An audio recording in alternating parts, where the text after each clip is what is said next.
हाणे अव्हांखे अपडेट ॾियो पिया ठारूशाह मां नसीर अबड़ो जी रिपोर्ट मुताबिक़ त ठारूशाह करनाले मालामी जिनसी ज़्यादती जो निशानो बणायल शागिर्दियाणी बसमा मेमण जो फहश तस्वीरूं सोशल मीडिया ते वायरल थियण बैदि सिंध मेमण इत्तेहाद जो मरकज़ी वाइस चेयरमैन सज्जाद इमदाद मेमण ठारूशाह पहुची तज़लील जो शिकार बणियल न्याणी बसमा मेमण ऐं संदसि वारसनि खां वाक़े जा तफ़सील वरिता। उन मौक़े ते मेमण इत्तेहाद जो अॻवान सज्जाद इमदाद मेमण मीडिया सां ॻाल्हाईंदे चयो त जवाबदारनि न्याणी बसमा मेमण जी तज़लील कई आहे। अहिड़ी किरियल हरकत जी सख़्त लफ़्ज़नि में मज़म्मत कयूं था। मेमण इत्तेहाद तरफ़ां यकीनो ॾियारियो था त जवाबदार कहिड़ा बि बासर हुजनि खेनि कंहिं बि सूरत में बख़्श न कयो वेंदो।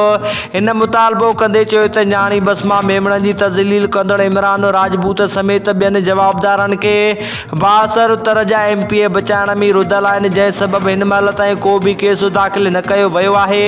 फौरी तौर जवाबदार मथां केस दाख़िल करे न्याणी सां इंसाफ़ कयो वञे।